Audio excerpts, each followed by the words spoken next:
अस्सलाम वालेकुम जी, क्या हाल चाल है आप सबके। इंशाल्लाह आप सब ठीक ठाक होंगे। अल्लाह का शुक्र, मैं भी ठीक हूँ, अल्लाह का बड़ा करम है।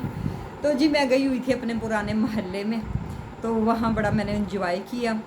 तो कोई बस भी नहीं उधर चल रही, सिर्फ रिक्शे वाले जा रहे हैं। तो रिक्शे पे मैं गई हूँ तो रिक्शे वाले भी मुँह मांगी कीमतें मांग रहे थे कि बाजी उधर खुदाई है ये, तो वाकई उधर खुदाई थी। तो कहता था बहुत ऊपर से टन लेके तो मुझे उधर जाना पड़ेगा दाता दरबार के पास। तो वहाँ बड़ी खुदाई हुई है, बड़ा मसला बना हुआ है, पता नहीं कोई अंडरग्राउंड बना रहे हैं। बहरहाल मैंने बड़ा इंजॉय किया। कुरान पाक था वो उन्होंने उधर पढ़ाया, अल्लाह का कलाम पढ़ाया। तो फिर मैं गई हूँ तो मेरी वो, मैं जब छोटी होती थी तो हमारे महल्लेदार थे, उनकी बहू तब आई थी। तो वो अक्सर कहती थी मेरी दोस्त है कि वो जब आए मुझे मिलाना मुझे मिलाना। तो उन्हीं के घर पे था जी तलावत, उनके बेटे ने घर लिया था तो वहाँ उन्होंने पढ़ाई करवाई थी।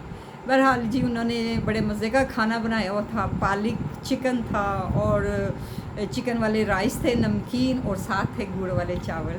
मुझे बड़ा मज़ा आया, बहुत मैंने एंजॉय किया। साथ जी वो पेप्सी हो गई, 7 अप यही होती है खाने के साथ, वो मैंने पी। तो वो बड़ी खुश हुई मुझे मिल के। फिर मेरी एक और थी, हमारे नेबर थे, उनकी बेटी थी, वो मैं उस वक्त छोटी होती थी, वो यंग होती थी, मैट्रिक में पढ़, अब तो वो बूढ़ी हो गई। मैं जब गई तो उसने मेरा माथा चूमा, तो उसने कहा माशाल्लाह। तो मैं वहाँ बैठी तो फिर पुरानी बातें, पुरानी यादें, तो ये भी किस्मत की बात होती है कि पुराने दोस्तों से, बचपन के दोस्तों को मिला करें। एक यादें ताज़ा होती हैं, बचपन की यादें ताज़ा होती हैं और दिल को सुकून और तस्कीन जैसे मिलता है, खुशी मिलती है। तो मैं तो कहती हूँ जिन जिन की वो बचपन के दोस्त हैं, इकट्ठे पढ़े हैं या बहनें इकट्ठी पढ़ी हैं, आप उनसे राब्ते में रहा करें और गैदरिंग रखा करें। मैं तो कहती गैदरिंग किया यानी कि महीने बाद कोई पार्टी रखनी चाहिए, ऐसे दोस्ती भी बढ़ती है, प्यार भी बढ़ता है। वो जो महल्लेदारी पुराने वक्तों की होती थी हमारे बड़ों के साथ, उनके बड़े माशाल्लाह बहुत करते थे। अब तो उनकी डेथ हो गई हुई है, अल्लाह उनको जन्नत में आला मकाम दे, और मेरी वालदा की भी हो गई। लेकिन आगे उनकी जो जनरेशन है, उनके बच्चे हैं, उनसे तो मिलना चाहिए ना। तो वो जी बड़ा याद करे, मैं गई तो बड़े खुश हुए, कहते तुम्हें देख के बहुत खुशी हुई है, माशाल्लाह माशाल्लाह। उन्होंने मेरा माथा चूमा, फिर वो कहने लगी कि तुम मेरे पास रह लो, मेरे बेटे जो है वो बाहर होते हैं तो तुम मेरे पास रह लो। मैंने कहा नहीं, मुझे अपने घर के सवाल नींद नहीं आती। बहरहाल जी बड़ी खुश हुई। तो वहाँ मैंने फिर खाना खाया और मेरा बड़ा दिल किया कि मैं पालक उनसे मांगूँ कि मैं ले जाऊँ। बहुत टेस्टी पालक देख पकाई हुई थी उन्होंने, घर भी बड़ा अच्छा बनाया उन्होंने ना। तो ज़ाहिर है उस महलों के अंदर ना, भाटी दरवाजे के महलों के अंदर तो इतने के घर मिल जाते हैं। उन्होंने 1 करोड़ का लिया, फिर उसको मरम्मत करवाया, ड्राइंग रूम बड़ा अच्छा बनाया हुआ था। मैं बड़ी खुश हुई, वो पुरानी दोस्तों से मिली, दोस्ती हुई, तो वही यादें बचपन की ताज़ा हुई। तो वो कुछ तो मुझसे काफ़ी बड़ी थी, तो कुछ मुझसे छोटी थी, तो वो नहीं आई। तो कोई आई थी, कोई नहीं आई गैदरिंग। फिर वो आपस में कहने लगी कि ना हमको हर महीने ना गैदरिंग रखनी चाहिए, चाहे वो घर पे ही रखेंगे, शामी बना ली, चाय बना ली, एक वो पुरानी यादें बातें करके तो दिल को तस्कीन खुशी मिलती है, तो वो कर लिया करें। तो मैं आपसे भी कहती हूँ अगर जिन जिन की वो बचपन के क्या कहते हैं लंगोटी यार है, उनको मिला करे, ये एक तस्कीन मिलती है। आजकल का तो दौर ऐसा जा रहा है कि गहमा गहमी है, टेंशनें हैं, बहुत ज़्यादा टेंशन है महंगाई की वजह से, तो इंसान किसी को मिल ही नहीं पाता।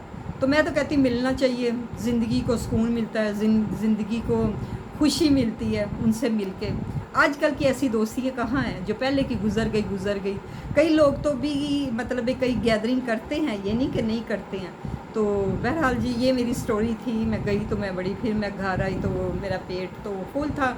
मैंने फिर घर आके कुछ नहीं पकाया, तो उसी खाने के साथ फिर मेरा टाइम गुजर गया।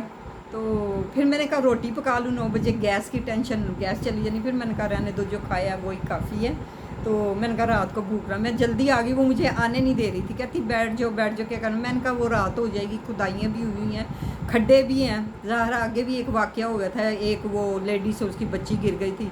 दाता दरबार की ज़ियारत भी बंद की हुई है उन्होंने, क्योंकि सारी खुदाई उधर की हुई है, कोई नहीं जा पा रहा वहाँ पे, लोगों के घर भी गिराए हुए थे। बहरहाल जी क्या करें, रोडों को भी तो इन्होंने बनाना ही है ना, चाहे किसी के घर गिर जाएं चाहे रहें। तो वो बेचारे बड़े परेशान हुए। मेरी एक दोस्त है जो वहाँ पे होती थी, उसकी बहन का घर था उधर ही दाता दरबार, वो कहती गिरा दिया। तो अब वो बेचारी बेवा है, उसके पास जगह नहीं है, वो अपनी बेटी के पास रह रही है। तो मुझे कह रही थी कि मैं कहा कोई पैसा मिला होगा, कहती नहीं पैसा नहीं मिला ना। तो कई लोग ऐसे भी होते हैं कि नजायज़ बना लेते हैं घर, तो वो फिर ज़ाहिर है गवर्नमेंट की जगह होती है, पुराने वक्तों में लोगों ने कब्ज़े किए हुए थे, वो भी छुड़वाए उन्होंने। تو یہ سارا سلسلہ ہے ہمارے پاکستان میں، کیا کہتے ہیں، پاکستان زندہ باد۔ تو مجھے دیجیے دعائیں اجازت، دعاؤں میں شامل رکھیے گا، میں آپ کو رکھوں گی۔ اللہ تعالیٰ آپ کو تندرستی اور صحت دے، اور کیا کہہ سکتی ہے، اللہ تعالیٰ آپ سب کے غم دور کرے۔ جو میری بہنیں جن کے پاس جاب نہیں ہے، جن بھائیوں کے پاس جاب نہیں ہے، اللہ تعالیٰ ان کو جاب سے نوازیں۔ نوکریوں کی بھی ویکینسی ہونی چاہیے کہ بچے پڑھ کے فارغ گھروں میں بیٹھے ہوئے ماں باپ پریشان ہیں، جنہوں نے اتنا اتنا پیسہ لگا کے بچوں کو پڑھایا ہے، ان کو اپنے پاؤں پہ کھڑا کیا ہے، پھر ان کی ایک خواہش ہوتی ہے کہ ہمارا بچہ پڑھے، کسی اچھی جاب پہ لگے۔ تو اللہ کرے ایسا ہی ہو، ان ماؤں کی دلی مرادیں پوری ہوں، آمین۔ اللہ تعالیٰ خوش رکھے میرے پاکستانیوں کو، آمین ثم آمین۔ اجازت دیجیے، میری ویڈیو کو دیکھا کریں، لائک کریں، سبسکرائب کریں اور شیئر بھی کیا کریں، اور اچھے اچھے کمنٹس کیا کریں۔ اللہ حافظ جی۔